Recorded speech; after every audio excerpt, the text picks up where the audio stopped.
अल मलिकिल हक़्क़िल मुबीन अदाअ क़ुलूब औलियाइही bill हुदा वल यक़ीन वस्सलातु वस्सलामु अला सय्यदिना व मौलाना मुहम्मदिन ताहल अमीन व अला आलिहि व अस्हाबिहि अजमईन। अम्मा बअदु फ़अऊज़ु बिल्लाहि मिनश शैतानिर रजीम। बिस्मिल्लाहिर रहमानिर रहीम। अक़ीमुस्सलाता वला तकूनू मिनल मुश्रिकीन। वक़ाल अल्लाहु तबारक व तआला फ़ी मक़ामिन आख़र इन्नस्सलाता तन्हा अनिल फ़हशाइ वल मुनकर। सदक़ल्लाहु मौलानाल अज़ीम व सदक़ रसूलुहुन नबियुल करीमुल अमीनुर रऊफ़ुर रहीम। इन्नल्लाहा व मलाइकतहु युसल्लूना अलन नबी या अय्युहल्लज़ीना आमनू सल्लू अलैहि व सल्लिमू तस्लीमा। अल्लाहुम्मा सल्लि अला सय्यिदिना व मौलाना मुहम्मदिन व अला आलि सय्यिदिना व मौलाना मुहम्मदिन व बारिक व सल्लिम अलैहिम अजमईन। मौलाया सल्लि व सल्लिम दाइमन अबदा अला हबीबिका खैरिल खल्क़ि कुल्लिहिम हुवल हबीबुल्लज़ी तुरजा शफ़ाअतुहु लिकुल्लि हौलिन मिनल अहवालि मुक़्तहिमी। या रब्बी बिल मुस्तफ़ा बल्लिग़ मक़ासिदना वग़फ़िर लना मा मदा या वासिअल करमी। हम्दो सलात के बाद वाजिबुल एहतराम सामीन हाज़रीन उलमाए किराम बरादरान इस्लाम, आज की हमारी माहाना दर्स कुरान की इस नशिस्त में हम हाज़री की सआदत हासिल कर रहे हैं। बिहम्दि ताला शहर जेहलम में माहाना दर्स कुरान की ये हमारी 9वीं नशिस्त है, 9वीं महफिल पाक है, जिसमें अल्लाह के फजल व करम से हम मुसलसल किताब व सुन्नत और असलाफ़ उम्मत के इरशादात व तसरीहात की रोशनी में अल्लाह के फजल व करम से अक़ायद हक़्क़ा की तरवीज व इशाअत और अहल सुन्नत व जमात के हमारे अहबाब के ईमान व अक़ीदे की हिफाजत के हवाले से ज़रूरी मसाइल और मौज़ूआत पर दर्स व बयान अल्लाह के फजल व करम से करते चले आ रहे हैं। आज के हमारे इस दर्स में, आज की नशिस्त में हमने नमाज के हवाले से नमाज की फजीलत, अहमियत और नमाज के जो ज़रूरी मसाइल हैं उन पर इंशाअल्लाह आज की गुफ्तगू करनी है। तो बुनियादी तौर पर हर मुसलमान मोमिन जानता है कि नमाज ये वो इबादत है कि तमाम इबादात में से अफजल मर्तबा और दर्जा नमाज का है।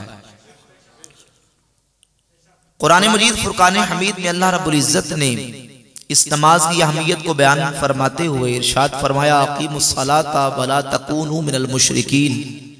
नमाज कायम करो और मुशरिकों में से मत हो जाओ। और नमाज की फजीलत यह है कि जो नमाज पढ़ता है, अल्लाह करीम फरमाता इन्नस्सलाता तन्हा अनिल फ़हशाइ वल मुनकर, बेशक नमाज बेहयाई और बुराई के कामों से रोकती है। और फरमाया वमा खलक़तुल जिन्न वल इंसा इल्ला लियअबुदून, और मैंने जिन्नों और इंसानों को, जिन और इंसान को तख्लीक नहीं किया इल्ला लियअबुदून, मगर ताकि वो मेरी इबादत करें। इन आयात तय्यबात और कुरान मजीद की 20 ऐसी आयात है जिसमें अल्लाह रब्बुल इज्जत ने नमाज की अहमियत, फर्जियत और नमाज के मकाम व मर्तबे को बयान फरमाया। और नबी पाक सल्लल्लाहु अलैहि वसल्लम ने नमाज की अहमियत को बयान करते हुए इरशाद फरमाया, सहाबा किराम ने हुजूर की बारगाह में पूछा, सही बुखारी में 7534 नंबर हदीस है, अय्युल अमली इलल्लाह ताला, या रसूलल्लाह, अल्लाह रब्बुल इज्जत की बारगाह में अय्युल अमली इलल्लाह ताला, अल्लाह की बारगाह में सबसे पसंदीदा और सबसे अफजल अमल कौन सा है, सबसे महबूब अमल कौन सा है, अल्लाह की बारगाह में सबसे महबूब अमल कौन सा है? तो नबी पाक सल्लल्लाहु अलैहि वसल्लम ने फरमाया, अस्सलातु ली वक्तिहा, नमाज को उसके वक्त पे अदा करना। सबसे महबूब तरीन अमल यह है कि नमाज को उसके वक्त पे अदा किया जाए। और फरमाया कि जो शख्स नमाज को उसके वक्त पे अदा करता है, क़यामत का दिन होगा, सबसे पहले बंदे से उसके अमाल के बारे में जब सवाल किया जाएगा तो सबसे पहले बंदे से नमाज के बारे में सवाल किया जाएगा। फ़इन सलुहत सलुह साइरु अमलिही, अगर नमाज के इम्तिहान में, नमाज के सवाल के जवाब में कामयाब हो गया, दुरुस्त निकला, तो उसके तमाम अमाल और तमाम सारे जो मामलात है वो हल हो जाएंगे और दुरुस्त निकलेंगे। व इन फसदत फसद साइरु अमलिही, और अगर नमाज के इम्तिहान में कामयाब ना हो सका तो उसके तमाम अमाल जो है वो फासिद हो जाएंगे, उसका उनका फायदा नहीं होगा। तो ये अहमियत है नमाज की। अब बुनियादी तौर पर यह समझें कि जब नमाज के हवाले से हम बात करते हैं तो हर मुसलमान मोमिन जानता है कि अल्लाह रब्बुल इज्जत ने एक मुसलमान पर, एक मोमिन पर दिन में 5 वक्त नमाज को फर्ज फरमाया। कितने औकात में? 5 नमाजें फर्ज हैं। दिन और रात में हमने 5 नमाजें अदा करनी। इस पर पूरी उम्मत का इत्तेफाक और इजमा है और कतई हतमी इजमा है कि दिन और रात में कितनी नमाजें फर्ज हैं? 5 नमाजें। इसमें कोई इख्तलाफ नहीं। अब जब हम नमाज की रकात की बात करते हैं तो फजर की 2 रकातें, जोहर की 4 रकातें यानी फर्ज की हद तक, असर की 4 और मगरिब की 3 और इशा की 4, ये फराइज की जो तादाद है, इस तादाद पर भी पूरी उम्मत का इजमा और इत्तिफाक है कि इन 5 नमाजों के जो फराइज रकात हैं वो तमाम उम्मत का इत्तिफाक है कि फजर की 2, जोहर की 4, असर की 4, मगरिब की 3 और इशा की 4 है। इसमें भी कोई इख्तलाफ नहीं। जब हम नमाज ही के दीगर मसाइल को लेके चलते हैं तो कुछ मसाइल ऐसे आ जाते हैं जिन मसाइल के अंदर इख्तलाफ मौजूद है। जिन मसाइल में इख्तलाफ आ जाता है कि क्या ये नमाज का हिस्सा सुन्नत है या वाजिब है, मुस्तहब है या सुन्नत मौक़दा है या सुन्नत गैर मौक़दा, इसमें इख्तलाफ आ जाता है। नमाज की बाकी रकतों के हवाले से फराइज के अलावा उसमें भी इख्तलाफ आ जाता है। और फिर नमाज हम जब पढ़ते हैं तो नमाज के अंदर कौन कौन से अमाल हैं जिन अमाल को बजा लाना सुन्नत मुस्तहब या सुन्नत मौक़दा या वाजिब करार पाता है, इसमें भी इख्तलाफ आता है। अब सवाल ये पैदा होता है कि वो इख्तलाफ क्यों आता है, इख्तलाफ की सूरत क्यों पेश आती है। तो इस हवाले से चंद बुनियादी चीजें समझना जरूरी है। वो इसलिए कि देखें, जब हम किसी भी मसले को साबित करते हैं तो सबसे पहले किसी मसले को साबित करने के लिए कुरान मजीद फुरकान हमीद से हम दलील लेते हैं। सबसे पहली दलील कौन सी है? कुरान। और कुरान मजीद के बाद दूसरी बारी आती है हदीस की। हदीस के बाद इजमाए उम्मत, और इजमाए उम्मत के बाद फिर चौथा मर्तबा और दर्जा आता है इज्तिहाद और क़ियास का। कुरान, हदीस, इजमा और इज्तिहाद, ये 4 दलीलें हैं जिन 4 दलाइल के साथ हम मसाइल को साबित करते हैं, मसाइल को हल करते हैं। सबसे पहले देखा जाता है कि मसला किताबुल्लाह कुरान में मौजूद है, अगर है तो मसला हल हो गया। और अगर कुरान मजीद में वजाहत और सराहत के साथ मसला मौजूद ना हो तो फिर हदीस, और हदीस में ना हो तो इजमा, और इजमा में ना हो तो फिर इज्तिहाद और क़ियास के जरिए मसले का हल तलाश किया जाता है। और इसकी बुनियाद उस हदीस पर है जो सुन्ने अबी दाऊद में, सुन्ने कुबरा बहकी में, और हाफिज इब्ने कसीर ने अपनी किताब तफसीर इब्ने कसीर में, और इमाम इब्ने अब्दुल बर उदलसी ने अपनी किताब जामिउ बयानिल इल्म व फज़लिही में इस हदीस की सनद को हसन जय्यद करार दिया है कि नबी पाक सल्लल्लाहु अलैहि व आलिहि वसल्लम ने हज़रत मुआज़ इब्न जबल रज़ियल्लाहु ताला अन्हु को मुल्क यमन की तरफ काजी बना के भेजा। तो जब उनको काजी बना के भेजा तो हुजूर अलैहिस्सलातु वस्सलाम ने उनसे पूछा कि ए मुआज़, ये बताओ कि अगर तुम्हें कोई मुकदमे का फैसला करना पड़ जाए तो तुम उसका फैसला कैसे करोगे? तो हज़रत मुआज़ इब्न जबल ने अर्ज की, या रसूलल्लाह, अक़दी बि किताबिल्लाह, मैं उसका फैसला अल्लाह की किताब कुरान से करूंगा। फरमाया इल्लम तजिद फी किताबिल्लाह, ए मुआज़, अगर तुझे वो मसला किताबुल्लाह से ना मिले, तू किताबुल्लाह से उसको ना पाए तो फिर क्या करेगा? तो हज़रत मुआज़ इब्न जबल ने की, या रसूलल्लाह, अक़दी बिसुन्नति रसूलिल्लाह, मैं उस मसले का हल रसूलुल्लाह की सुन्नत से करूंगा। फरमाया इल्लम तजिद फी सुन्नति रसूलिल्लाह, ए मुआज़, अगर तू रसूलुल्लाह की सुन्नत में उसका हल ना पाए तो फिर तो कहा अजतहिदु बिरअयी वला आलू, हुजूर फिर मैं पूरी तवानाइयां सर्व करके, पूरी कुव्वत लगा के उस मसले के हल के लिए इज्तिहाद करूंगा और उसमें किसी किस्म की कोताही नहीं करूंगा।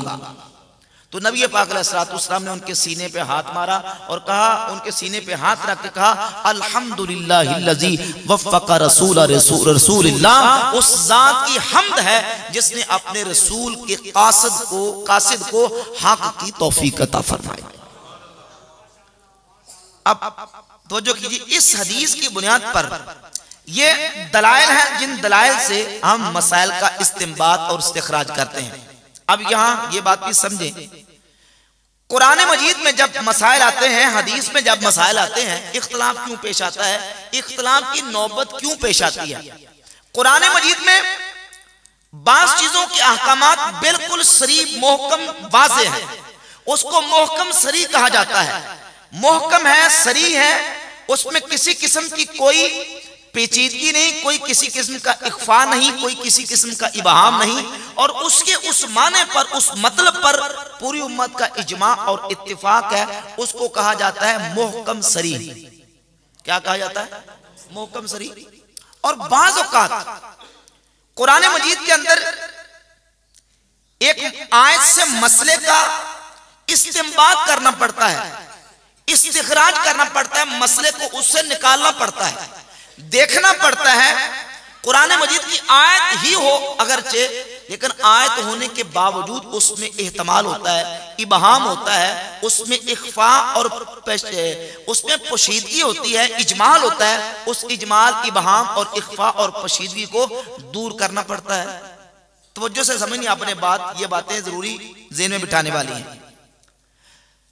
जब हम कुरान मजीद की और किताबुल्लाह की बात करते हैं, कुरान से किसी मसले को साबित किस तरह करना है, कुरान से किसी मसले का इस्तिंबात किस तरह करना है, तो इसके लिए किताबुल्लाह के उलूम को जानना जरूरी है।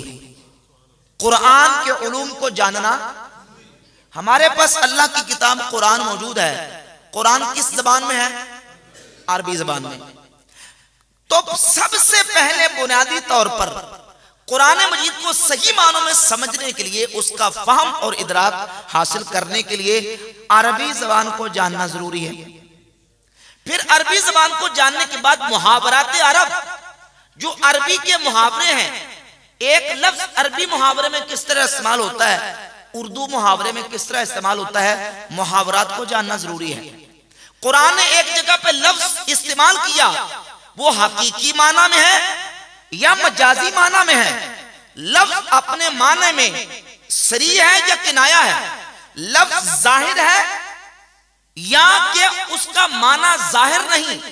तो किताबुल्लाह की जो 20 अक़साम है, यानी खास है, आम है, मुश्तरक है, मुअव्वल है, हकीकत है, मजाज है, जाहिर है, नस है, मुहकम है, मुफस्सर है, खफी है, मुश्किल है, मुजमल है, मसला इबारत नस से है, इशारत नस से है, दलालत नस से है, इक्तज़ाउ नस से है। ये तमाम को समझना और इनका इदराक और फहम रखना जरूरी है। एक लफ्ज माना मजाजी में इस्तेमाल हुआ कि माना हकीकी में इस्तेमाल हुआ। यहां मसला इबारत नस से साबित हो रहा है या इशारत नस से साबित हो रहा है, दलालत नस से साबित हो रहा है या इक्तज़ाउ नस से साबित हो रहा है। और कुरान के, चूंकि कुरान अरबी में है, तो कुरान मजीद में अल्लाह रब्बुल इज्जत ने जो अरबी फसाहत और बलागत के साथ कलाम करके अल्लाह रब्बुल इज्जत ने जो अहकामात बयान किए हैं, उस फसाहत और बलागत, मानी, बयान, बदी जो कुरान के उलूम है, उन उलूम को जानना भी क्या है, जरूरी है। ये नहीं है कि एक रेडी चाबी लगाने वाला वो उठ के कहे कि मैं कुरान से मसाइल का इस्तेमाल करूंगा, मसाइल का खुद इस्तिखराज करूंगा, मैं कुरान में इज्तिहाद करूंगा। इज्तिहाद कुरान में वो करेगा इस्तिंबाती मसाइल में कि जो उस दर्जे का, उस लेवल का आलिम होगा। अब ये सिर्फ कुरान की बात है। अब कुरान मजीद के बाद जब हदीस की बात आती है तो अहदीस के ऊपर पूरा एक उलूम व फनून का एक पूरे का पूरा चैप्टर है कि सबसे पहले हदीस आएगी तो हदीस के जितने मुताल्लिका उलूम व फनून हैं, अस्मा और रिजाल का इल्म है, उसूले हदीस का इल्म है, कौन सी हदीस सही होती है, कौन सी ज़ईफ होती है, हदीस के अंदर उसके रावियों के अंदर इनकिता ना हो, रावी आदिल हो, तामो ज़ब्त हो, हदीस में शुज़ूज़ ना हो, इल्लत कादिहा मौजूद ना हो, और हदीस राजे कौन सी है, मरजू कौन सी है, नासिक कौन सी है, मनसूख कौन सी है, और हदीस जो है किस हदीस के अंदर बज़ाहिर सारी शर्तें पाई जाने के बावजूद इल्लत कादिहा पाई जा रही है, या उसमें कोई ऐसी जो है वो शुज़ूज़ उसमें पाया जा रहा है। इन तमाम उलूम पे महारत तामा और कामिल दस्तरस होना भी क्या है, जरूरी। बोले क्या है, किताबुल्लाह, सुन्नत रसूल। और फिर जब इजमा की बात आती है तो इजमा के मरातिब, इजमा के दराजात, और फिर क्यास और इज्तिहाद करने का मकीस और मकीस अलह का फर्क, और फिर इज्तिहाद के लिए जो उलूम व फनून की जरूरत है, जब वो सारी जरूरत पूरी हो जाए, जिस आलिम के अंदर वो जरूरियात और वो उलूम पूरे होते हैं, उसको मुज्तहिद कहा जाता है। क्या कहा जाता है, मुज्तहिद। अब वो मसाइल जो इख्तलाफी हैं, जिनमें इख्तलाफ आता है, इख्तलाफ क्यों आता है, इख्तलाफ की वजह क्या बनती है, तो इख्तलाफ की वजह बनती है उनमें पेचीदगी होती है, उन मसाइल में इख्फा आ जाता है, पोशीदगी आ जाती है। वो क्यों आती है, वो इस तरह आती है, उसके 4-5 असबाब और भी हैं, मैं मोटे से 4 असबाब पेश कर देता हूं कि वो पेचीदगी क्यों आती है। उनमें से एक वजह ये होती है कि बाज़ औक़ात जिस मसले पर हम मसला देख रहे होते हैं, हल उसका तलाश कर रहे होते हैं, तो उस मसले पर दलीलें दोनों तरफ से आ जाती हैं। इधर से दलील भी आती है, उधर से भी आ जाती है, एक हाँ वाली, एक ना वाली, एक इस बात वाली, एक नफी वाली, एक करने वाली, एक ना करने वाली। अब जब दोनों दलीलें आ जाएं तो इसको कहते हैं तारुज़े नुसूस। तारुज़े नुसूस यानी नुसूस और दलाइल आपस में बज़ाहिर टकरा रहे हैं, नंबर 1। नंबर 2, या ये होता है कि लफ्ज तो मौजूद है कुरान मजीद में या हदीस में, लफ्ज तो मौजूद है, लेकिन उस लफ्ज में इजमाल है, इबहाम है, उसकी तफसील और वजाहत उस मकाम पे मौजूद नहीं। 2, नंबर 3 ये होता है कि ताअद्दुद वजूह मानी, लफ्ज मुश्किल है, मैं समझाने की कोशिश करूंगा। ताअद्दुद वजूह मानी यानी लफ्ज एक है, लेकिन उस एक लफ्ज के 2-3 माने निकलते हैं। अब उन 2-3 मानों में से कौन सा माना यहां लेना है। अरबी में यह भी माना इस्तेमाल होता है, दूसरा भी इस्तेमाल होता है, तीसरा भी, 2-3 माने उसमें इस्तेमाल होते हैं। उनमें से किस लफ्ज को, लफ्ज के किस माने को हमने लेना है, यह भी फैसला मुज्तहिद ने करना होता है। और चौथी सूरत है गैर मनसूस, कि सिरे से उस मसले का वजूद ही उसके जवाब का कुरान और हदीस में बज़ाहिर नाम लेके मौजूद नहीं। छोटी सी मिसाल देके मैं इंशाअल्लाह बात को क्लोज करने की कोशिश करके नमाज की तरफ आऊंगा। आपने ये मुकदमा बुनियादी तमहीद समझने की कोशिश करनी है। गैर मनसूस की मिसाल ये है, हदीस में ये तो मौजूद है, हदीस में ये मौजूद है कि जब पानी में, मशरूब में, किसी दूध में मक्खी गिर जाए तो हदीस में मौजूद है कि तुम उस मक्खी को गोता दे के बाहर निकाल लो और पानी को पी लो। इसको कहते हैं, ये मसला मनसूस है, हदीस में मक्खी का नाम मौजूद है। लेकिन अगर मच्छर गिर जाए, अगर पानी में बिड़ गिर जाए, जिसको बूंद कहते हैं, पूंड वगैरह, ये गिर जाए, सवाल यह है कि कुरान की कोई आयत, रसूलुल्लाह की कोई हदीस मौजूद है नाम लेके जिसमें यह हो कि अगर मच्छर गिर जाए या बिड़ गिर जाए तो उसको गोता देके तो तुम निकाल के तो पानी को पी लो, इसका नाम लेके जिक्र मौजूद है। इसको कहते हैं गैर मनसूस मसला। तो अब हमारे आइमा हनाफ ने, इमाम आज़म अबू हनीफा रहमतुल्लाह अलैह ने यहाँ इज्तिहाद ये किया, कहा कि वो जो मक्खी है, मक्खी चूंकि उसमें दमे मसफू या दमे सयाल नहीं होता, वो बहने वाला खून नहीं होता, तो हर वो चीज जिसमें बहने वाला खून ना हो, वो इस तरह के हशरातुल अर्द में से कोई चीज पानी में गिर जाए तो उसको निकाल के पानी को पी सकते हैं। इससे ऊपर चले जाए वो मसला कि जिसमें ताअद्दुद वजूह मानी है। कुरान मजीद को उठाकर देख ले, जहां अल्लाह रब्बुल इज्जत ने औरत को इद्दत गुजारने का हुक्म दिया तो वहां इरशाद फरमाया, यतरब्बस्न बिअनफुसिहिन्ना सलासत कुरू, जिन औरतों को तलाक हो जाए वो औरतें तलाक के बाद 3 कुरू इद्दत गुजारें। कितनी कुरू इद्दत गुजारे? 3 कुरू। अब लफ्ज वहां इस्तेमाल हुआ कुरू। अब बच्चे बैठे में बड़ा जो ना वो मतलब के बच्चों को बचा के मैंने कोई लफ्ज खुला नहीं बोलना, मोहतात लफ्ज बोलना है, आपने तवज्जो करके समझने की कोशिश करनी है। लफ्ज कुरू इसका माना क्या है? जब हम अरबी जबान को देखते हैं, अरबी लुगत को देखते हैं, अहादीस को देखते हैं, तो कुरू का माना है अय्याम माहवारी और कुरू का माना है पाकी के अय्याम, जिनको तोहर कहते हैं। कुरू का माना तोहर भी है, कुरू का माना हैज भी है, दोनों माने इस्तेमाल होते हैं। सवाल यह पैदा होता कि इस आयत में कौन सा माना इस्तेमाल हुआ है? यहां माने को मुतय्यन करने के लिए मुज्तहिद दलाइल जमा करेगा और दलाइल जमा करने के बाद माने को मुतय्यन करेगा कि यहां ये माना मुराद लिया जाएगा। ठीक है। इमाम आज़म अबू हनीफा रहमतुल्लाह ताला अलैह ने इस आयत की रोशनी में कहा कि कुरू का माना यहां अय्याम माहवारी है, यानी इद्दत जब शुमार की जाएगी तो उन अय्याम के मुताबिक 3 माहवारियां गुजर जाएंगी तो इद्दत मुकम्मल हो जाएगी। ये 2 सूरतें बन गई। तीसरी सूरत वो जिसमें इजमाल और इबहाम है। इजमाल और इबहाम का मतलब है कि लफ्ज इस्तेमाल हुआ कुरान में या हदीस में, लेकिन उसमें इजमाल था, इख्तिसार के साथ बयान कर दिया गया, उसकी तफसील कुरान में मौजूद नहीं, तफसील उसकी कुरान में बयान नहीं की गई। मिसाल के तौर पे कुरान मजीद में अल्लाह रब्बुल इज्जत ने वुजू का जहां हुक्म दिया तो वहां फरमाया वमसहू बिरुऊसिकुम, अपने सरों का मसा करो। सरों का, वुजू में सरों का मसा करो, सरों का मसा करो। अब सवाल यह पैदा होता है कि सरों का मसा कितना करना है, कितना सर का मसा करना फर्ज, कितना वाजिब और कितना सुन्नत है, इसकी डिटेल और इसकी तफसील कुरान में बयान नहीं।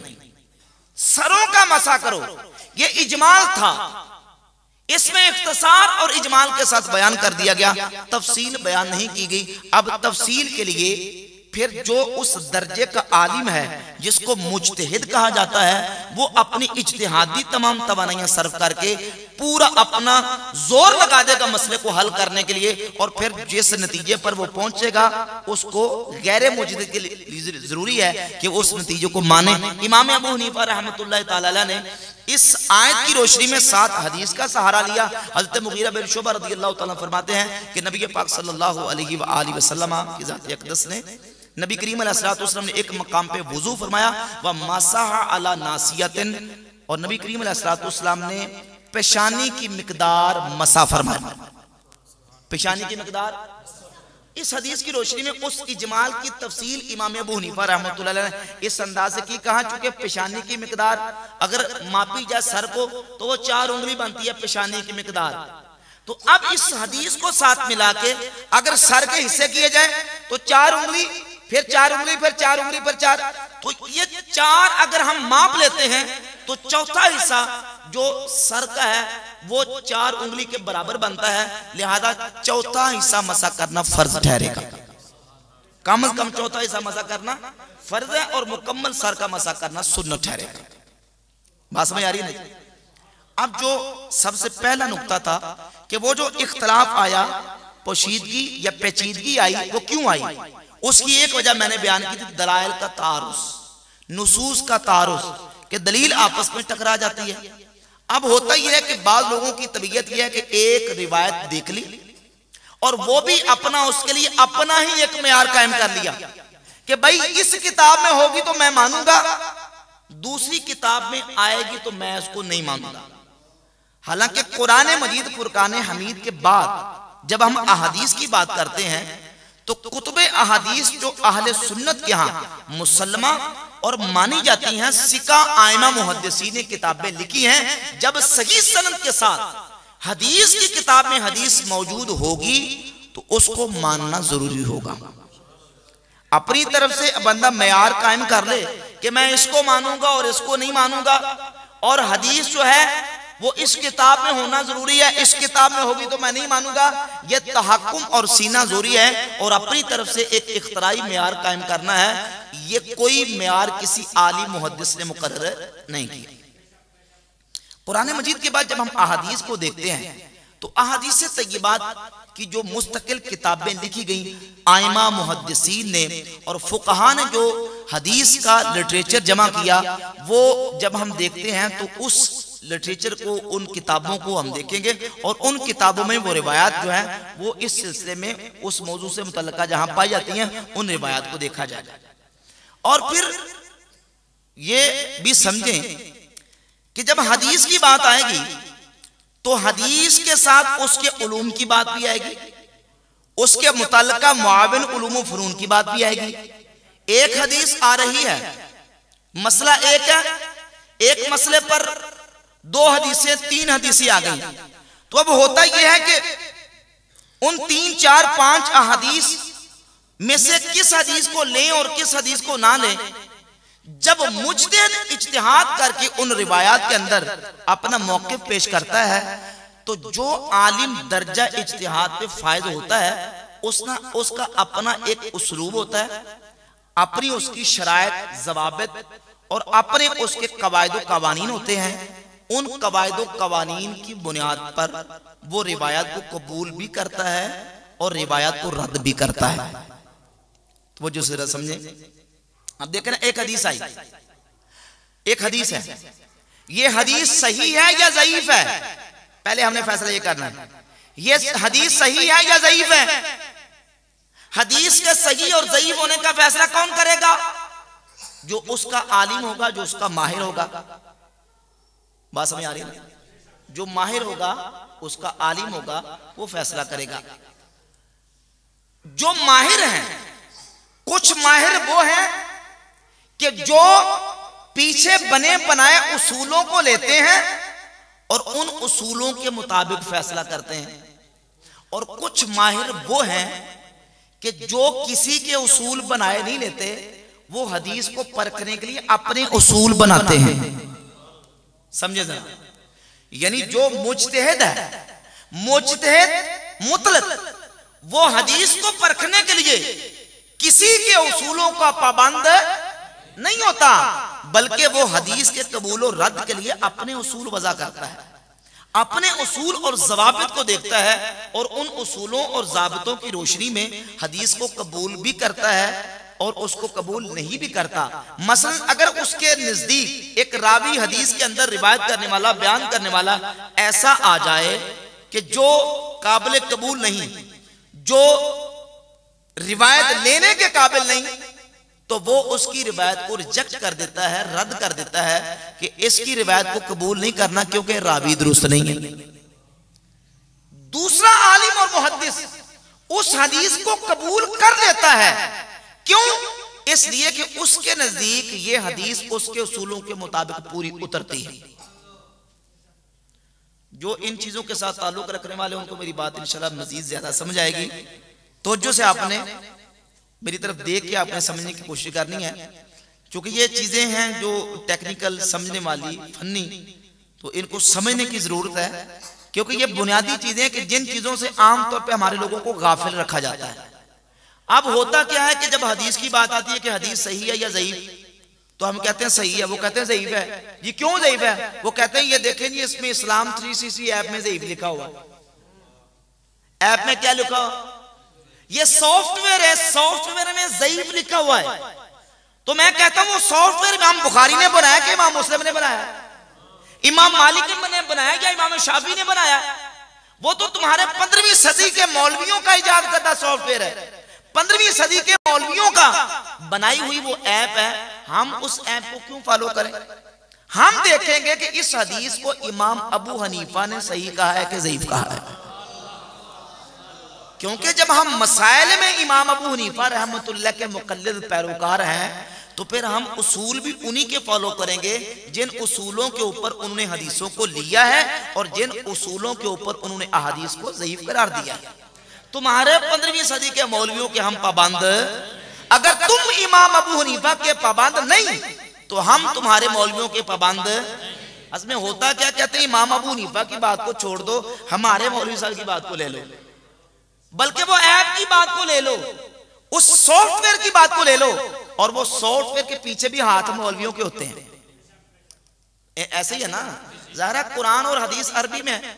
किसी भी हदीस का जब तर्जमा आपने करना है, लेना है, तो किसी सॉफ्टवेयर में हो, किसी ऐप में हो, यकीनन वो किसी ना किसी ने तर्जमा किया ही होगा ना, तो किसी मौलवी का तर्जमा होगा और उसके ऊपर सही है ज़ईफ है किसी मौलवी ने लिखा होता है।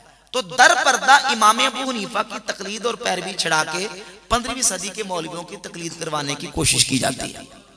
हम फिक़ा में इमाम आज़म अबू हनीफा नुमान इब्न साबित रहमतुल्लाह तआला अलैह की पैरवी करते हैं। इज्तिहादी फिक़ी और फुरूई मसाइल में इमाम अबू हनीफा रहमतुल्लाह तआला अलैह की फिक़ा को फॉलो करते हैं और जिन उसूलों के मुताबिक उन्होंने हदीस को सही कहा हम उसको सही समझते हैं, और जिन उसूलों के मुताबिक उन्होंने ज़ईफ कहा उसको हम ज़ईफ समझते हैं। अब होता यह है कि हम कहते हैं यह हदीस है जी सही है, कहते हैं जी सही नहीं है, ज़ईफ है। क्यों? इसको नासरुद्दीन अलबानी ने ज़ईफ कहा है। भाई नासरुद्दीन अलबानी का इमाम अबू हनीफा के साथ क्या मुकाबला? कहां इमाम अबू हनीफा और कहां नासरुद्दीन अलबानी? आप नासरुद्दीन अलबानी को इमाम अबू हनीफा के मुकाबले में खड़ा कर रहे हैं। हम फिक़ा में इमाम अबू हनीफा के मुक़ल्लिद हैं, तो जब फिक़ा में उनके मुक़ल्लिद हैं तो हदीस को परखने का उसूल भी वही होगा जो आइमा अहनाफ ने कायम किया। किसी के हम पाबंद नहीं है। जब हम अपने आप को मुक़ल्लिद कहते हैं कि तकलीद करते हैं, और जो आमी शख्स है जो मुज्तहिद नहीं, उस पर लाजिम है कि वो मुज्तहिद की इज्तिहादी मसाइल में तकलीद करे। मिसाल देके समझा देता हूं। एक बंदा हकीम नहीं है, तबीब नहीं है, डॉक्टर नहीं है, तो उसको इलाज किसी से करवाना पड़ेगा। खुद डॉक्टर भी नहीं और इलाज भी नहीं करवाता तो क्या होगा? फिर तड़प तड़प के मर जाएगा। अगर खुद डॉक्टर नहीं, खुद हकीम नहीं, खुद तबीब नहीं, तो उसको इलाज करवाना पड़ेगा। तो इसलिए जब फिक़ी इज्तिहादी मसाइल की बात आती है तो उसमें इमाम को फॉलो करना पड़ेगा, मुज्तहिद को मानना पड़ेगा। तो अब जो फिक़ा के मसाइल का इख्तलाफ आता है, जिस तरह मैंने नमाज के मसाइल को शुरू किया कि कुछ मसाइल तो वो हैं कि जिस पर पूरी उम्मत का इजमा इत्तिफाक है और मुत्तफ़क़ुन अलैह मसाइल हैं, लेकिन कुछ मसाइल वो हैं कि जिसमें आगे पेचीदगी आ जाती है, इख्तलाफ आ जाता है, और वो इख्तलाफ आता है मुख्तलिफ वजूहात की बुनियाद पर। उनमें से एक बुनियाद है कि दलाइल दोनों तरफ आ जाते हैं, इधर भी दलाइल आ गए, दूसरी तरफ भी दलाइल आ गए। अब जब दलाइल दोनों तरफ आते हैं तो जो मुज्तहिद दर्जा इज्तिहाद पे फायदा होता है वो फिर उनका फैसला अपने उसूलों के मुताबिक करता है। उम्मत के 4 फुक़हा, 4 मुज्तहिदीन जिन्होंने बाकायदा तौर पर फिकी फुरूई इज्तिहादी मुख्तलिफुन फी मसाइल के अंदर इज्तिहाद करके बाकायदा अपनी फिका को मुदव्वन किया और उनकी फिका पूरी दुनिया में स्टैब्लिश हुई, राइज हुई और उनकी फिका पूरी दुनिया में फैली। वो 4 बड़े इमाम हैं, इमाम आज़म अबू हनीफा, इमाम मालिक बिन अनस, इमाम मोहम्मद बिन इदरीस शाफ़ई और इमाम अहमद बिन हम्बल रहमतुल्लाह ताला अलैह। ये 4 फिका के, चारों फिका के इमाम अहले सुन्नत के इमाम हैं। चारों इमाम किनके इमाम है? अहले सुन्नत के।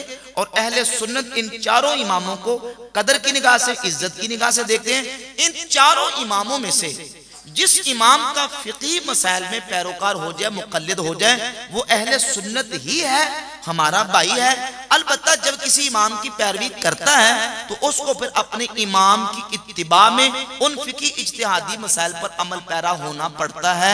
अपनी मनमानी और नफसानी ख्वाहिशात के पीछे चलने की इजाजत नहीं। चारों में से जिसकी फिक़ा को फॉलो कर ले, जिसकी फिक़ा को कबूल कर ले, आप पूरी दुनिया का सर्वे करके देख ले, पूरी दुनिया इस्लाम के जितने ममालिक देख लें, तमाम इस्लामी ममालिक में सिवाय रवाफिज के तमाम इस्लामी ममालिक में इन चारों इमामों की फिक़ा ही मुसलमानों ने फॉलो की है। और फिक़ा हनफी, हम्बली, मालिकी, शाफी इसी पर कायम है। और सबसे ज्यादा मुसलमान, सबसे ज्यादा जिस फिक़ा को मानते और फॉलो करते हैं वो फिक़ा हनफी इमाम अबू हनीफा की फिक़ा है। पूरे मुल्कों के मुल्क और सल्तनतों की सल्तनतें और पूरी पूरी रियासतें इमाम आज़म अबू हनीफा रहमतुल्लाह तआला की फिक़ा को फॉलो करती हैं। एक इतराज का छोटा सा जवाब देकर इंशाअल्लाह आगे चलूंगा। कुछ लोग कहते हैं जी फिक़ा हनफी डंडे के जोर पे फैली है, तलवार के जोर पे फैली है। नहीं, ये बहुत बहुतान है, इल्जाम है। जिस तरह काफिरों का इस्लाम के ऊपर इतराज और इल्जाम है कि इस्लाम तलवार के जोर पे फैला है, इसी तरह फिक़ा हनफी के मुनकिरों और दुश्मनों का ये इतराज है कि फिक़ा हनफी जो वो तलवार के जोर पे फैली है। इस्लाम अपनी खूबियों, अपने महासिन की बरकत से फैला है और फिक़ा हनफी अपनी खूबियों और अपने महासिन की वजह से फैला है। पूरी दुनिया की अक्सरियत मुसलमानों ने फिक़ा हनफी को इसकी खूबियों, फिक़ा हनफी ने उम्मत की जरूरतों को पूरा किया।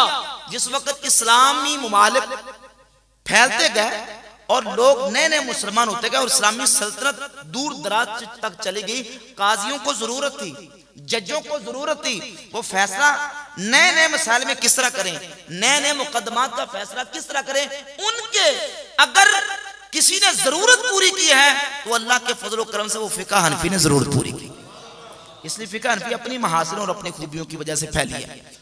इमाम आज़म अबू हनीफा रहमतुल्लाह तआला की फिक़ा आपके इज्तिहाद और आपके कुरान और सुन्नत से मसाइल के इस्तिंबात का जो उसलूब है, जो तरीका है, उसमें एक आपका उसलूब ये है, मसला एक हो, एक मसले से मुताल्लिका रिवायात को जमा करके इमाम अबू हनीफा रहमतुल्लाह अलैह रिवायात को तत्बीक देके उसका नतीजा निकाल के अमल करते हैं। नतीजा निकाल के बस एक मोटी सी आप बात समझ लें कि रिवायात को तत्बीक करके, मुताबिकत करके, यानी इमाम अबू हनीफा रहमतुल्लाह का तरीका कर यह है कि एक मसला आता है, मसले से मुतल्लिका जितनी रिवायात आती हैं उनको जमा करके उसका रिजल्ट और नतीजा निकाल के कोशिश करते हैं कि कोई भी रिवायत रह ना जाए, सारी रिवायतों के ऊपर अमल हो जाए। इसको कहते हैं तत्बीक बैन रिवायात। रिवायात के दरमियान तत्बीक, मुताबिकत करके सब रिवायात के ऊपर अमल करने की राह को हमवार कर लेना। अब बाद उलमा का तरीका यह कि वो एक हदीस को ले लेते हैं, बाकी को छोड़ देते हैं। इमाम अबू हनीफा रहमतुल्लाह का ये तरीका है, वो फरमाते हैं कि एक मसले पर रिवायात लें और उनको तत्बीक और जमा करके सब के ऊपर अमल करने की कोशिश करें। अब हम नमाज के मसाइल को लेते हैं। जब हम नमाज के मसाइल ही को लेते हैं, नमाज शुरू करने से लेकर नमाज के इख्तिताम तक जितने मसाइल हमारे सामने आते हैं, उन मसाइल में से हम नमाज शुरू करने से लेकर, अगर मसाइल को शुरू करें तो सारे तो डिटेल के साथ बयान नहीं हो सकते, अलबत्ता चंद मिसालें मैं आपके सामने पेश करके इस मसले को वाज़ेह करूंगा। मिसाल के तौर पे हम नमाज में, नमाज शुरू करने से पहले अपने हाथों को उठाते हैं, अपने हाथों को, जिसको रफुल यदैन कहते हैं, हाथों को उठाना। अब हाथ कैसे उठाने हैं, कहां तक उठाने हैं, इस मसले पर 6 अहादीस में आपके सामने पेश करूंगा और उन 6 अहादीस को इस अंदाज से इमाम आज़म अबू हनीफा रहमतुल्लाह अलैह ने उनको तत्बीक देके मुताबिकत की है कि कहते हैं 6 की 6 हदीसों पर अमल हो जाता है। उनमें से एक हदीस तेजी से चलूंगा, सही बुखारी में जब हदीस आती है, ये एक मिनट सर, बल्कि 6 क्या, इस मसले पर जो रिवायात आती हैं वो आती हैं 8 हदीसें। एक हदीस सही बुखारी में 828 नंबर हदीस है। अबू हमीद अस्साइदी रज़ियल्लाहु ताला सहाबी रसूल, वो फरमाते हैं कि नबी पाक सल्लल्लाहु अलैहि वसल्लम ने नमाज में अपने हाथों को जब उठाया, जअला यदैहि हिज़ा मनकिबैहि, नबी अलैहिस्सलाम ने अपने हाथों को नमाज में कंधों तक उठाया। नमाज शुरू करते वक्त अपने हाथों को, एक हदीस सही बुखारी की, और इसके साथ सही मुस्लिम की 865 और 866 दो हदीसें। मालिक बिन हुवैरिस साहबी कहते हैं कि हत्ता युहाज़िया बेहिमा उज़ुनैहि, हत्ता युहाज़िया बेहिमा फुरुआ उज़ुनैहि, कि नबी अलैहिस्सलाम ने अपने हाथों को इस तरह उठाया हत्ता कि आपके हाथ कानों की लौ के बराबर हो गए। कानों की लौ के, पहली हदीस कंधों तक उठाया, दूसरी हदीस कानों की लौ के बराबर हो गए, तीसरी हदीस वाइल इब्न हुजर सही मुस्लिम 896 नंबर हदीस है। वो कहते हैं हुजूर ने अपने हाथों को उठाया हियाला उज़ुनैहि, अपने कानों के बराबर। सुन्नन नसाई 886 890 दो हदीसें।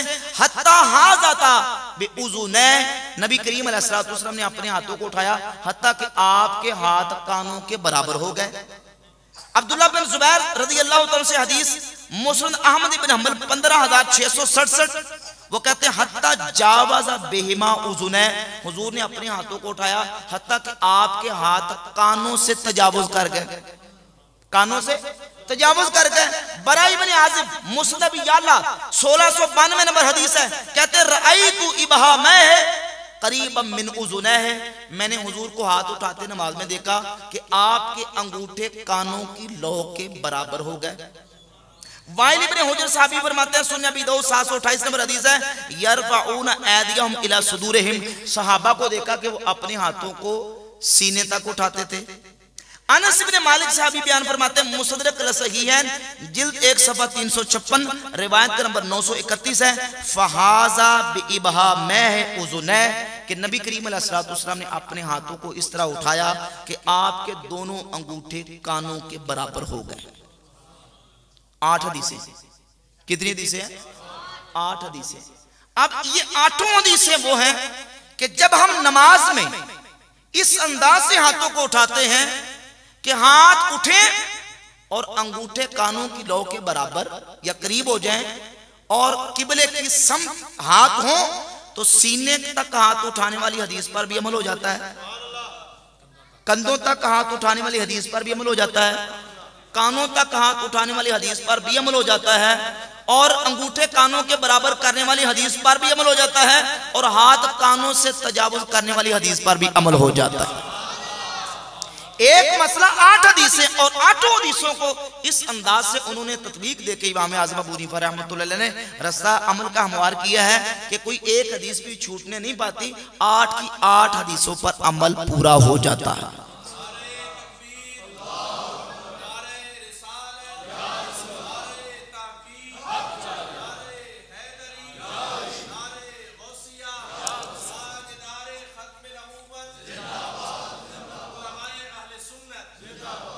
अब देखें, इसके बाद हम हाथों को उठाते हैं, उठाने के बाद हम क्या करते हैं, अपने हाथों को रखते हैं। पहले हाथों को, बल्कि कह लें हाथों को बांधते हैं, पहले हाथों को बांधने बाद में रखते हैं। अब हाथों को बांधना है तो हाथों को किस तरह बांधना है? हाथों को इस तरह बांधना है या इस तरह बांधना है या इस तरह बांधना है, किस तरह बांधना है?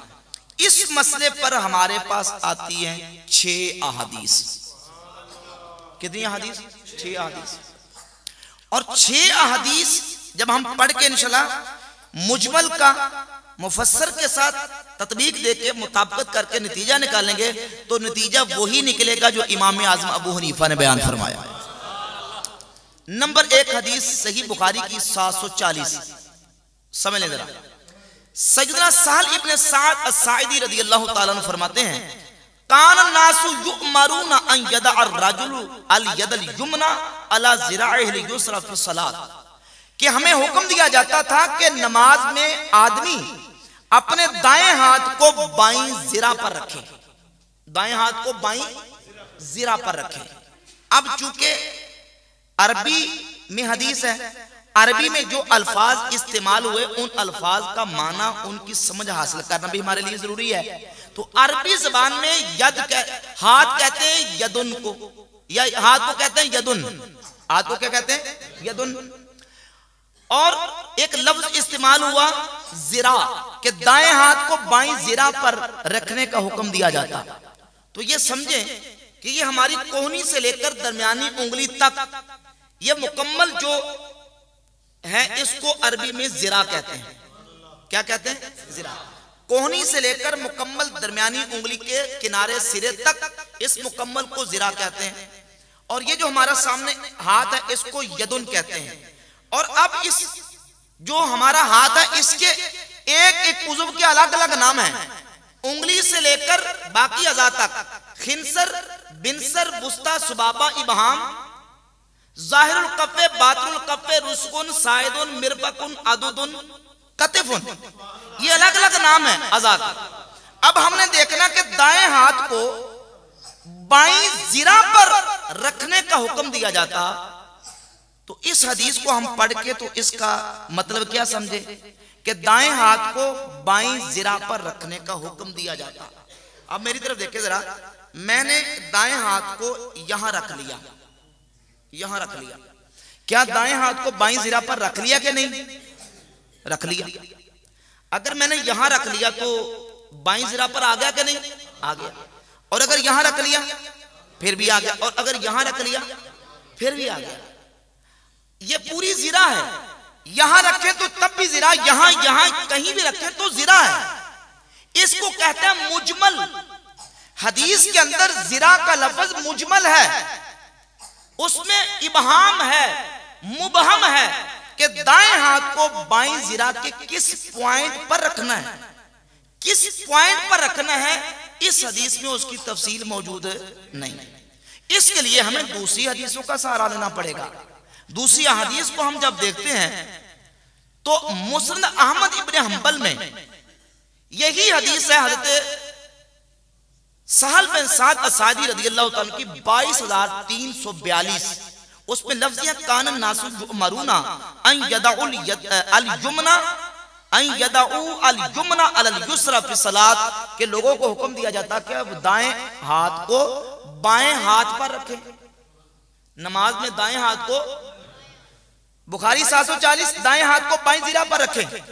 मुस्नद अहमद 22,342 दाएं हाथ को बाएं हाथ पर रखें। समझे, दाएं हाथ को बाएं जिरा पर, दाएं हाथ को बाएं हाथ पर।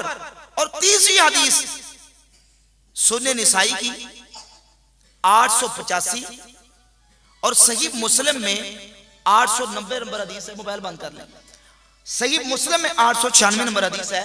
हज़रत वाइल इब्न हुजर फरमाते हैं वदा यदहुल युमना अलल युसरा, कि नबी करीम अलैहिस्सलाम ने अपने दाएं हाथ को बाएं हाथ पर रखा, दाएं हाथ को बाएं हाथ पर रखा। और ये सही बुखारी है। सही बुखारी में एक और हदीस है मौला अली रदियल्लाहु ताला अन्हु से 1198 नंबर हदीस है। ये आपको हो सकता है किसी एप्लीकेशन या किसी ऐप से ना मिल सके। मेरे पास अल्लाह के फजल करम से असल किताब है 1198 नंबर हदीस। और उस हदीस से ऊपर इमाम बुखारी रहमतुल्लाह अलैह तालीकन इस रिवायत को लेके जो कि मुसन्नफ इब्न अबी शैबा में सही सनद के साथ वो हदीस मौजूद है। ये सही बुखारी है। और 1198 नंबर हदीस इससे ऊपर तालीकन इमाम बुखारी लेके है वदा अलीजुन रदियल्लाहु ताला अन्हु कफ़हु अला रुस्खिल ऐसर। हजरत मौला अली ने जब नमाज पढ़ी तो मौला अली नमाज में अपने दाएं हाथ को बाएं गुट पर रखते थे। दाएं हाथ को बाएं, पंजाबी में हम गुट कहते हैं और उर्दू में इसको गिट्टा कहते हैं। और जिसको हम गिट्टा कहते हैं उर्दू में इसको टखना कहते हैं। सारे उर्दू पंजाबी साथ बतानी पड़ती है ना। कोई कहे ना वो जी इसको गुट कह गए अपना, तो ये गोटी है। इसको हम जो गुट भी कहते हैं और गिट्टा। ये इसमें उर्दू में क्या है, बोले क्या है? गिट्टा। पंजाबी में गुट कहते हैं। और ये जो गिट्टा जिसको पंजाबी में कहते हैं ये क्या है? टखना। तो मौला अली दाएं हाथ को बाएं गिट्टे पर, ठीक है ना जी, रखते थे। अब ये हदीस सही बुखारी में 1198 नंबर हदीस से ऊपर तालीकन बयान है। कितनी हदीसें हो गई जी? 4 हो गई। अच्छा जी, अब एक और साथ मिला लें और आखिरी समझे मिला लें साथ। वो हदीस है सुन्ने निसाई में 885 और बाज नुस्खे, आजकल एक ऐप है गैर मुकल्लिदीन की बनी हुई इस्लाम 360 ऐप, इस्लाम 360 ऐप, उसमें ये गालिबन तकरीबन 890 नंबर है। ये हदीस वही है लेकिन सिर्फ नंबर का फर्क है। इस्लाम 360 ऐप वाबियों की ऐप है, उसमें ये 890 नंबर। सैयदना वाइल इब्न हुजर रदियल्लाहु ताला फरमाते हैं कि मैंने नबी पाक सल्लल्लाहु अलैहि वसल्लम को देखा कि हुजूर ने जब नमाज में अपने हाथों को बांधा, वदा यदाहुल युमना अला कफ़िल युसरा व रुस्गे व साइदे, तो नबी करीम अलैहि सलाम ने अपने दाएं हाथ को बाएं हाथ की हथेली की पुष्ट पर और इस गिट्टे पर और इस कलाई पर रखा, यानी इस तरह रखा कि हाथ का कुछ हिस्सा हाथ की हथेली की पुष्ट पर, कुछ हिस्सा गिट्टे पर और कुछ हिस्सा कलाई पर आया। हुजूर ने अपने हाथ को दाएं हाथ को बाएं हाथ पर इस तरीके से रखा। और इसके साथ एक और हदीस अब्दुल्लाह इब्न अब्बास रदियल्लाहु ताला अन्हु से सही इब्न हिब्बान में 1770 नंबर हदीस है। अब्दुल्लाह इब्न अब्बास रदियल्लाहु ताला फरमाते हैं कि नबी पाक अलैहिस्सलातु वस्सलाम की ज़ात अक़दस की तरफ से हमें हुक्म दिया, हुजूर ने फरमाया कि उमिरना अन नुअख़िरा सुहूरना व नुअज्जिला फित्रना, कि हम अंबिया का ग्रोह, हमें हुक्म दिया गया है कि हम अपनी सहरी को उसमें ताखीर करें और इफ्तार करने में जल्दी करें। व अन नुमसिका बिअयमानिना अला शमाइलिना फी सलातिना, और अपने दाएं हाथ के साथ बाएं हाथ को नमाज में पकड़ें, दाएं हाथ के साथ बाएं हाथ को पकड़ें। तो हदीस में पकड़ने का जिक्र भी आया, रखने का जिक्र भी आया, और दाएं हाथ को बाएं हाथ के किस मुकाम, किस पॉइंट और किस मौजू और जगह पर रखना है, इसकी तफसील उस इजमाल इबहाम की भी हदीस में हो गई। अब इन तमाम अहादीस को मिला के जब नतीजा निकलता है तो वो नतीजा ये है कि दाएं हाथ को बाएं हाथ पर इस अंदाज से रखा जाए कि हाथ का कुछ हिस्सा ये बाएं हाथ की पुष्ट पर, कुछ गिट्टे पर और कुछ कलाई पर इस अंदाज से आ जाए, और चिंगली और अंगूठे के साथ इस तरह हल्का भी बना ले ताकि रखना भी पाया जाए और पकड़ना भी पाया जाए, रखना भी पाया जाए और पकड़ना भी, इस अंदाज से कि पकड़ना भी पाया जाए और रखना भी पाया जाए। अब मुझे ईमान से बताएं, इन तमाम अहादीस को सामने रखकर सारी हदीसों पर अमल हुआ कि नहीं? तो जो करें, हुआ कि नहीं?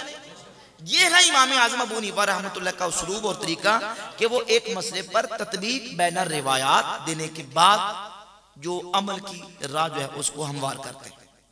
अब जब हमने अपने हाथों को इस अंदाज से रख लिया, पकड़ लिया, अब यहां तवज्जो करें, यहां दांदली क्या की जाती है, डंडी क्या मारी जाती है? डंडी ये मारी जाती है कि दाएं हाथ को बाईं जिरा पर रखने का हुक्म दिया जाता और दाएं हाथ को फिर कोनी के ऊपर रख लिया जाता है। यह सरासर धांधली है। दुनिया जहान में पूरा जखीरा अहदीस आप छान मारे, आपको कोई ज़ईफ हदीस भी ऐसी नहीं मिलेगी कि जिसमें यह हो कि दाएं हाथ को कोनी के ऊपर रखने का हुक्म दिया गया।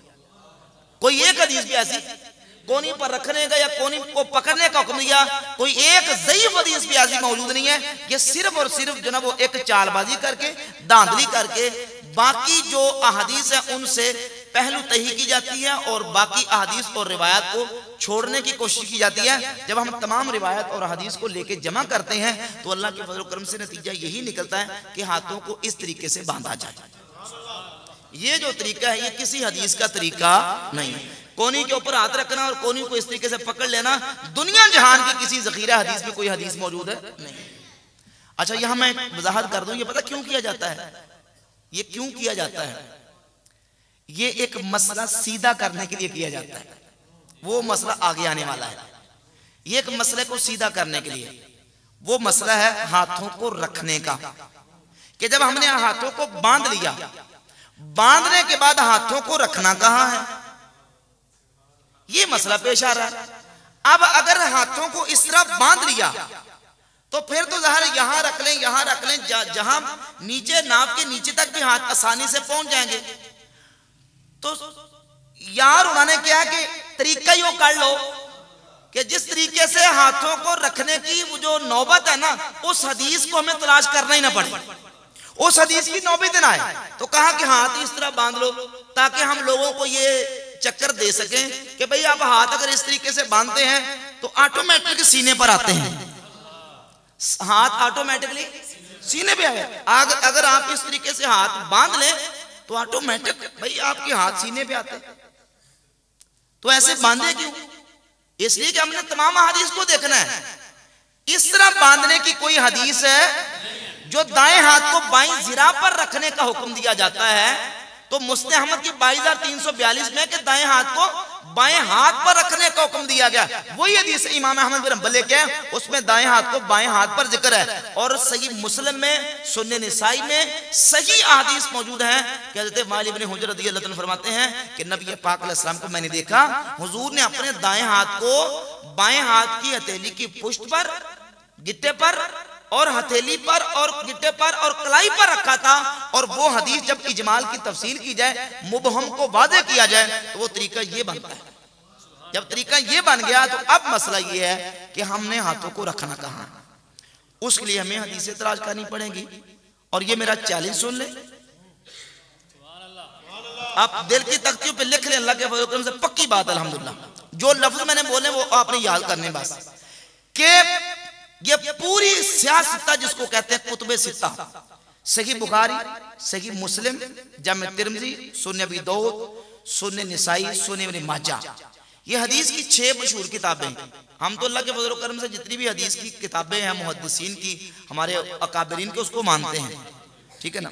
ये 6 हदीस की किताबें, इन 6 किताबों में मुत्तसिल सनद के साथ, मुत्तसिल सनद के साथ कि कोई सहाबी बयान करे कि सुन्नत तरीका ये है, वो सिर्फ एक तरीका मौजूद है, वो है नाव के नीचे हाथ बांधने का, सिर्फ एक तरीका।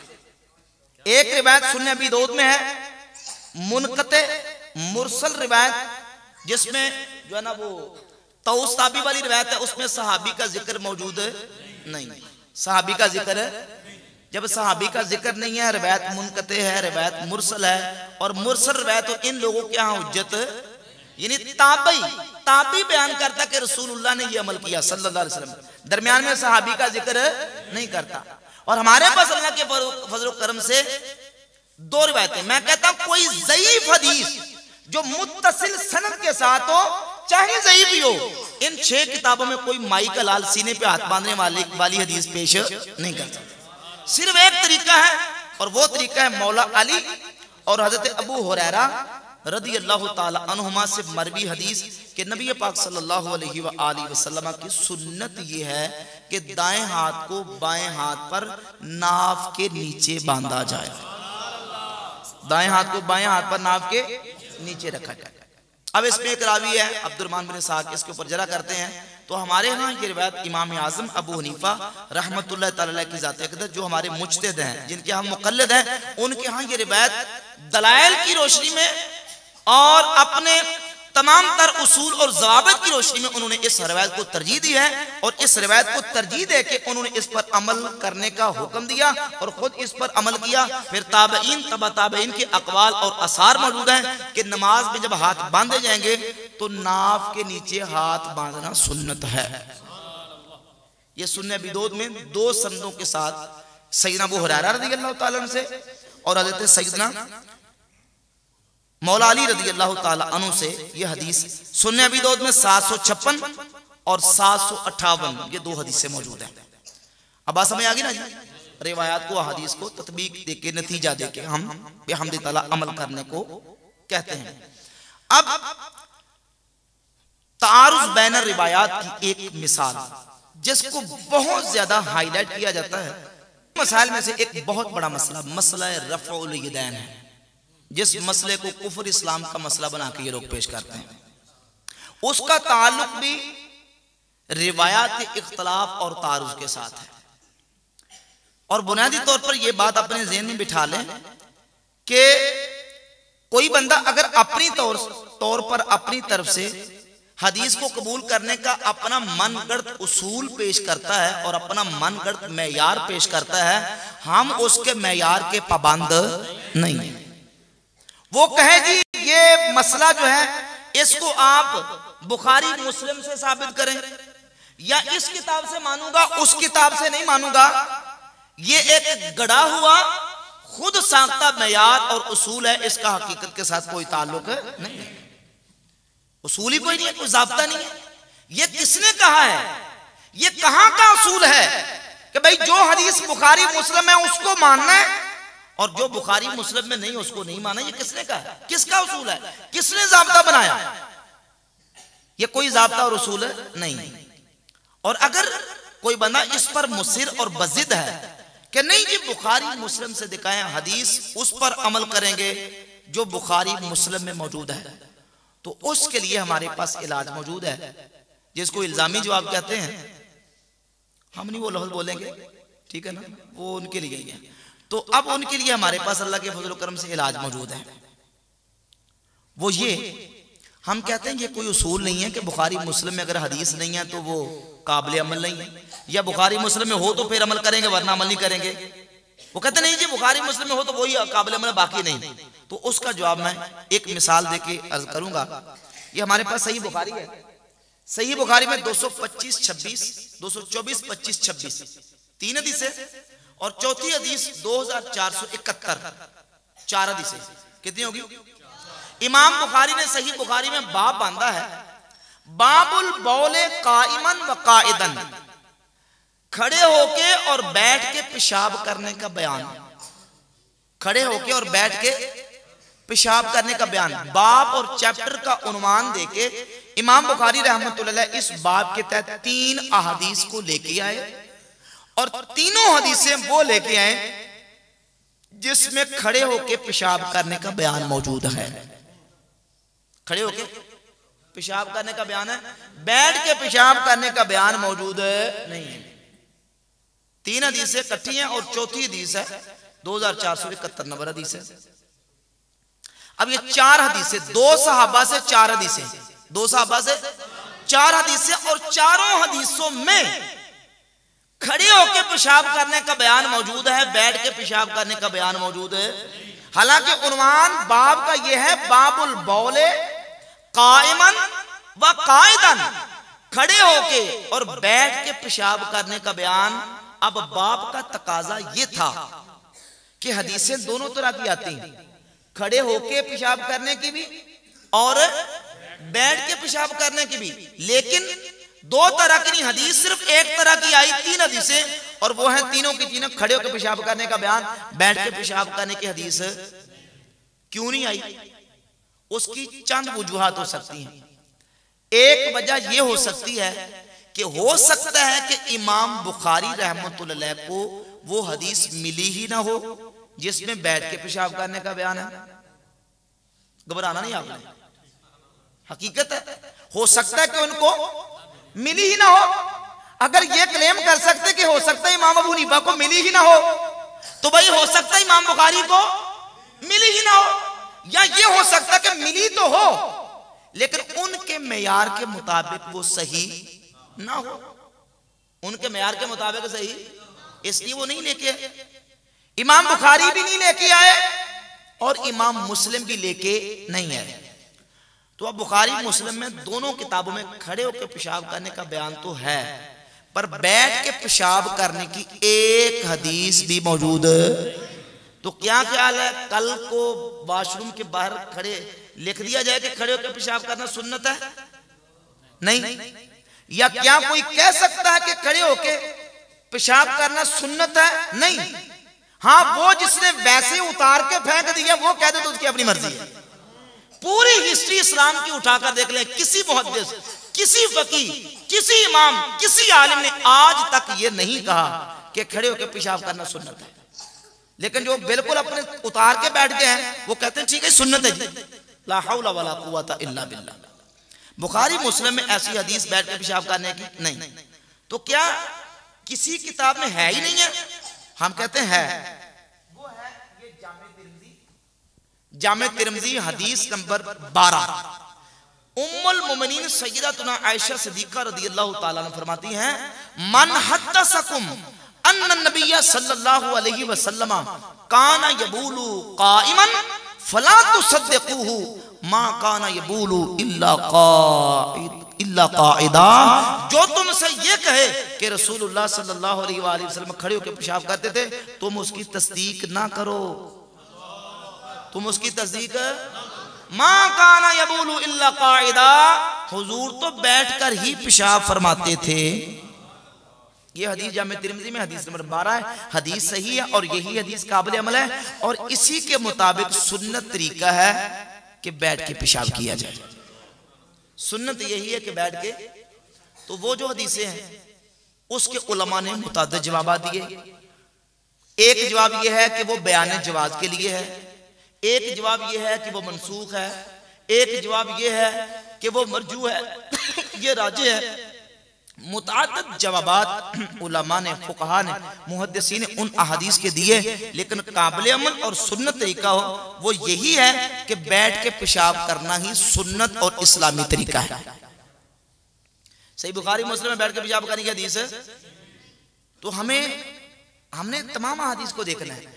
देखने के बाद नतीजा और बिहामदी तआला नतीजा यही है कि बाज़ मकामात पे नबी पाक सल्लल्लाहु अलैहि वसल्लम ने कुछ अमल काम किए, वो बयान जवाज के लिए और रुखसत के लिए। मिसाल के तौर पे आप हदीस निकालें सही बुखारी से 157, 157, 158, 159, 3 ऊपर तले अहादीस है। नबी पाक अलैहिस्सलाम ने वुजू किया तो हुजूर ने वुजू करते वक्त अपने अज़ा को एक एक मर्तबा धोया। हदीस नंबर 158, हुजूर ने वुजू किया, वुजू करते वक्त हुजूर ने अपने अज़ा को 2-2 मर्तबा धोया। हदीस नंबर 159, हज़रत उस्मान गनी हदीस के रावी हैं कि रसूलुल्लाह सल्लल्लाहु अलैहि वसल्लम ने वुजू किया और हुजूर ने अपने अज़ाए वुजू को 3-3 मर्तबा धोया। एक मर्तबा भी धोया, 2-2 मर्तबा भी धोया, 3-3 मर्तबा भी धोया। अब 1 मर्तबा 2 मर्तबा धोना बयान जवाज के लिए, जरूरत के लिए, जहां पानी कम हो, पानी की ज्यादा जरूरत हो, किसी सफर में हो, पानी कम हो, 1 मर्तबा धो सकते हैं, जायज है। पानी कम है, बंदे ज्यादा है, 1-1 मर्तबा धो ले, 2-2 मर्तबा धो ले, जायज है। लेकिन जब पानी वापर हो, आम नॉर्मल हालात हो, तो वहां सुन्नत यह है कि 3-3 मर्तबा अज़ाए वुज़ू को धोया जाए। बात समझ आ रही नहीं? अब लोगों की हालत यह कि पाना पड़ी थे वक्त नू एक हदीस पकड़ के शुरू हो गए, नहीं, बल्कि अल्लाह के फजल करम से हमारा अहले सुन्नत का बिलखुसूस इमाम आज़म अबू हनीफा रहमतुल्लाह ताला का ये उसलूब और तरीका है कि वो मुतल्लका बात से मुतल्लका हदीस को, रिवायात को जमा करके उसका नतीजा और रिजल्ट बयान करते हैं। तो कहा 1 मर्तबा जायज है, 2 मर्तबा जायज है, लेकिन सुन्नत सही बुखारी मुस्लिम उठाए। नबी पाक सल्लल्लाहु अलैहि वसल्लम ने जिस वक्त तवाफ काबा किया तो हुजूर ने काबातुल्लाह का तवाफ सवारी के ऊपर किया। किस पे किया? सवारी पे। हुजूर ने काबा का तवाफ सवारी पे किया है। तो जब उलमा ने इस हदीस को बयान किया, ऊपर उसके हेडिंग और सुर्खी ये लिखी कि सवारी पर तवाफ करने के रुखसत का बयान, जवाज का बयान, सुन्नत का बयान है नहीं, सुन्नत का बयान नहीं, रुखसत और जवाज का बयान कि अगर कोई बंदा बीमार हो, बूढ़ा हो, तो उसके लिए रुखसत है, उसके लिए जायज है, वो सवारी पर भी तवाफ कर सकता है। लेकिन अफजल तरीका यह है कि वो पैदल चल के, रमल करके, इत्तिबा करके, जो तरीका मसनून इस्लाम ने बयान किया है उस तरीके से तवाफ काबा करेगा, ये सुन्नत है। लेकिन सवारी पर करना भी जायज है, सवारी पर करना जायज है। अमल के लिए इन तमाम अहादीस को देखा जाता है। अब इसी तरीके से आप देखते चले जाएं, सही बुखारी मुस्लिम बहुत सारी ऐसी मिसालें पेश कर सकता हूं, उनमें से आप ये चंद मिसालें सुन ली हैं। तो अब हम आते हैं मसला रफुल यदैन की तरफ। जब हम नमाज में हाथ उठाने और रफुल यदैन के हवाले से बात करते हैं तो मुखालिफिन कहते हैं कि बुखारी मुस्लिम से, हम कहते हैं कि तुम्हारा खुद साख्ता ज़ाब्ता है, ये कोई मुहद्दिसीन और फुक़हा का ज़ाब्ता नहीं। और फिर जब इमाम अबू हनीफा रहमतुल्लाह अलैह की ज़ात अक़दस ने मसाइल को बयान किया है, इमाम बुखारी तो उस वक्त पैदा भी नहीं हुए थे। हाँ, इमाम आज़म अबू हनीफा रहमतुल्लाह ताला अलैह का सन्ने वफ़ात है 150 हिजरी, 150 हिजरी में इमाम अबू हनीफा रहमतुल्लाह अलैह अपनी पूरी फिका अपने शागिर्दों के हवाले करके लिख के और पूरी दुनिया पे फैला के इस जहाने फानी से पर्दा फरमा चुके थे 150 हिजरी में। और ये इमाम बुखारी रहमतुल्लाह अलैह, इमाम बुखारी रहमतुल्लाह की अक़दस ये उनकी सही बुखारी है। और इमाम बुखारी रहमतुल्लाह अलैह जो हैं ये पैदा हो रहे 194 हिजरी में और फौत हुए 256 हिजरी में। 194 में पैदा हो रहे हैं, बात समझ आ रही कि नहीं आ रही। इमाम अबू हनीफा 150 में विसाल फरमा गए और इमाम अबू हनीफा के वफात के कितने साल बाद, 44 साल बाद इमाम बुखारी पैदा हुए और 156 में फौत हुए। तो 256 में फौत हुए। अब देखें कि इमाम बुखारी रहमतुल्लाह भी पैदा ही नहीं हुए। बुखारी मुस्लिम ने किताबें लिख ली तो दरकिनार पैदा ही नहीं हुए। इमाम अबू हनीफा रहमतुल्लाह वो इमाम बुखारी और मुस्लिम के पाबंद थे? नहीं, ये तो पैदा नहीं हुए थे, दुनिया में जलवागर ही नहीं हुए थे। तो किताबें तो बहुत बाद की बात। ये तहक्कुम और सीनाजोरी और अपनी तरफ से खुद साख्ता मेयार कायम किए हैं, इसका हकीकत से कोई ताल्लुक नहीं। अब जब हम रफ़ा यदैन के हवाले से अहादीस को देखते हैं, कहते हैं जी रफ़ा यदैन ना करे तो नमाज नहीं होती, सुन्नत के मुताबिक नहीं होती। तो सबसे पहला हमारा सवाल ये है कि कहां रफ़ा यदैन ना करें तो नमाज नहीं होती, किस मकाम पे, कहां? कहते हैं हदीस में रफ़ा यदैन का जिक्र आया है। हम कहते हैं जरूर आया है, लेकिन ये बताओ कि कहां आया है, कहां नहीं आया, कहां करना है, कहां नहीं करना। जब हम उन रिवायात और अहादीस को देखते हैं तो उन अहादीस और रिवायात में रुकू जाते, रुकू से उठते, सजदे जाते, सजदे से उठते, 2 सजदों के दरमियान हर अल्लाहु अकबर तकबीर के वक्त रफ़ा यदैन करने का जिक्र मिलता है। लेकिन ये लोग भी उन सारे मकामात पे करने के लिए तैयार, ये अपने मखसूस मकामात पे करने के कायल हैं, बाकी मकामात पे कायल है। तो हम कहते हैं वो जो बाकी मकामात है उन पे क्यों नहीं करते? मसलन सजदे जाते, सजदे से उठते, 2 सजदों के दरमियान हर तकबीर के वक्त, हर कुल्ले खफ्दे व रफ़ईन, हर ऊंच नीच के वक्त क्यों नहीं करते? समझ आ रही है? क्यों नहीं करते? 2 मकाम या 3 मकाम तो तुमने मुख्तसर कर लिए, उन मकामात पे क्यों नहीं करते? अगर तुम ये कहो कि उन मकामात पे अल्लाह के नबी ने छोड़ दिया था, तो हम कहते हैं रुकू जाते, रुकू से वक्त भी हुजूर ने छोड़ दिया। बात समझ आ रही? इन मकामात पे नबी करीम अलैहिस्सलाम ने छोड़ दिया। और रिवायात मौजूद है उन्हीं किताबों में, जिन किताबों से वो रफ़ा यदैन करने की रिवायात पेश करते हैं, उन्हीं रिवायात और उन्हीं किताबों से रिवायात और उन्हीं सहाबा से वो रिवायात है। मिसाल के तौर पे सैयदना वाइल इब्ने हुजर रदी अल्लाह ताला अन्हु से इमाम बुखारी रहमतुल्लाह अलैह ने सही बुखारी में एक हदीस मुख्तसर बयान की है सही बुखारी में।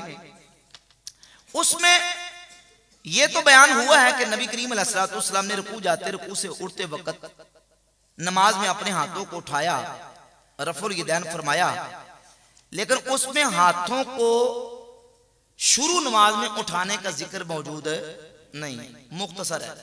जब इमाम मुस्लिम रहमतुल्लाह अलैह उस हदीस को अपनी किताब सही मुस्लिम में लेके आए, तो इमाम मुस्लिम ने उसी हदीस को बयान किया, तो साथ उसके और अल्फाज भी बयान किए कि नबी करीम अलैहिस्सलाम ने जब अपने हाथों को उठाया तो हुजूर ने अपने हाथों को कानों तक उठाया। ये कानों तक उठाने का सही बुखारी में मौजूद है, ये सही मुस्लिम में मौजूद है। और जब इमाम निसाई रहमतुल्लाह अलैह इसी हदीस को लेके आए तो इस हदीस को और तफसील से बयान किया कि रसूलुल्लाह सल्लल्लाहु अलैहि वसल्लम जब नमाज में हाथों को उठाया, रुकू जाते भी उठाया, रुकू से उठते भी उठाया, सजदे जाते भी उठाया और सजदों से उठते वक्त भी उठाया।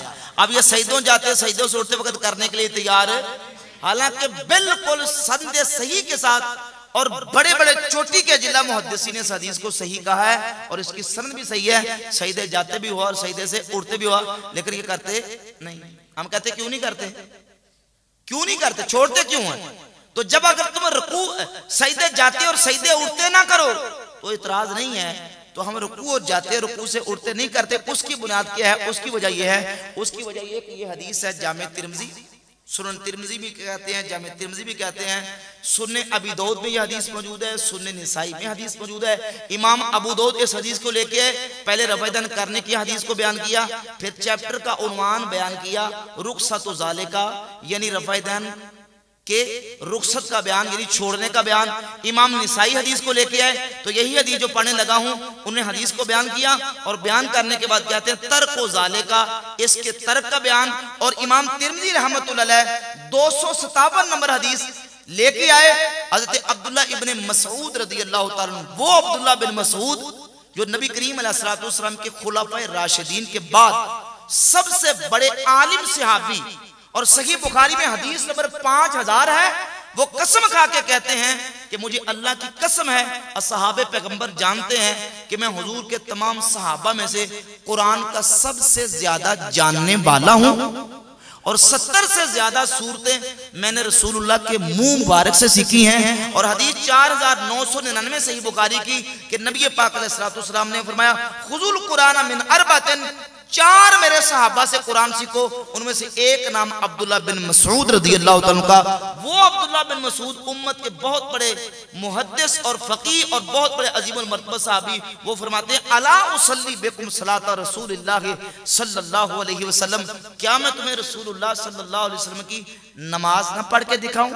फसल्ला फलम यरफा यदैहि इल्ला फी अव्वल मर्रतिन, आपने नमाज पढ़ी, पूरी नमाज में नमाज के शुरू के अलावा न रुकू जाते, न रुकू से उठते, न सजदे जाते, न सजदे से उठते, पूरी नमाज में किसी मकाम पे रफ़ादान नहीं किया, इल्ला फी अव्वल मर्रा, जिस तरह हम कलमा शरीफ पढ़ते हैं ला इलाहा इल्लल्लाह, कोई नहीं इबादत के लायक मगर अल्लाह, तो लम यरफ़ा यदैहि इल्ला फी अव्वल मर्रा, किसी मकाम पे रफ़ादान नहीं किया, इल्ला फी अव्वल मर्रा, किया है तो सिर्फ नमाज के शुरू में किया और नमाज पढ़ के दिखा दी। और इस हदीस को बयान करने के बाद 257 नंबर हदीस इमाम तिरमिज़ी रहमतुल्लाह लेके कहा हदीस इब्ने मसऊद हदीसुन हसन, अब्दुल्लाह बिन मसऊद की हदीस हसन है, वबही यकूलु गैरु वाहिद मिन अहलिल इल्म मिन अस्हाबिन नबी सल्लल्लाहु अलैहि वसल्लम। तो जो कहना जुमले में कहा वबही यकूलु गैर वाहिद मिन अहलिल इल्म मिन अस्हाबिन नबी सल्लल्लाहु अलैहि वसल्लम, अब्दुल्लाह बिन मसऊद रज़ियल्लाहु ताला की हदीस के मुताबिक हुजूर के एक दो नहीं गैर वाहिदिन बेशुमार अहले इल्म सहाबा ने यही कहा है नमाज के शुरू के अलावा बाकी मकाम पर रफ़ादान नहीं करना।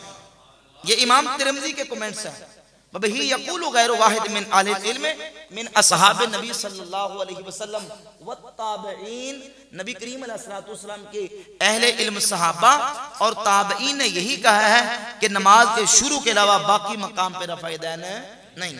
और वो अहले इल्म कौन है? ये अल मुसन्नफ इब्न अबी शैबा, ये इमाम बुखारी और मुस्लिम के उस्ताद हैं, 235 हिजरी में फौत हुए। ये इनकी किताब है अल मुसन्नफ इब्न अबी शैबा, जिल्द नंबर 2 सफ़ा नंबर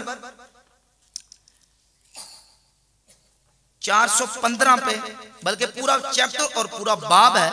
और बाब का उन्वान उन्होंने दिया मन काना यरफ़ु यदैहि फी अव्वल तकबीरतिन सुम्मा ला यऊद, उन सहाबा का उन ताबईन का बयान कि जो सिर्फ नमाज के शुरू में रफ़ादान करते हैं, बाकी पूरी नमाज में रफ़ादान नहीं करते, उनका बयान। और पहली हदीस वो लेके आए सैयदना बरा इब्न आजिब रज़ियल्लाहु ताला से। हज़रत बरा इब्न आजिब फरमाते हैं अन्ना नबी सल्लल्लाहु अलैहि वसल्लम काना इज़्फ़तह सलात, जब नबी पाक अलैहिस्सलातु वस्सलाम नमाज शुरू करते रफ़अ यदैहि, अपने हाथों को उठाते, सुम्मा ला यरफ़उहुमा हत्ता यफ़रुगा, हुजूर बाकी पूरी नमाज में किसी मकाम पे रफ़ादान नहीं करते थे हत्ता कि नमाज से फारिग हो जाते। दूसरी हदीस अब्दुल्लाह बिन मसऊद की मैंने जामे तिरमिज़ी पेश की, वो लेके आए।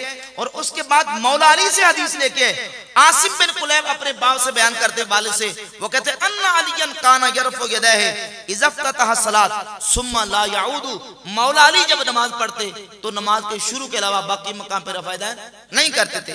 फिर हदीस लेके आए 2461 काना असहाबु अब्दुल्लाह व असहाबु अली ला यरफ़ऊना ऐदियहुम इल्ला फी इफ्तिताह सलात, मौला अली और अब्दुल्ला इब्ने मसूद, इन दो बड़े जिल्लुल कद्र सहाबा के जितने शागिर्द थे वो नमाज के शुरू के अलावा बाकी मकाम पे रफ़ा यदैन नहीं करते। हदीस नंबर 2467, मुजाहिद ताबी अब्दुल्ला बिन उमर साहबी के शागिर्द हैं, वो कहते हैं मा रअयतु इब्न उमरा यरफ़उ यदैहि इल्ला फी अव्वल मा यफ्ततिहु, मैंने अब्दुल्ला बिन उमर को नमाज पढ़ते देखा। अब्दुल्ला बिन उमर सहाबी नमाज के शुरू के अलावा बाकी किसी मकाम पे रफ़ा यदैन नहीं करते थे।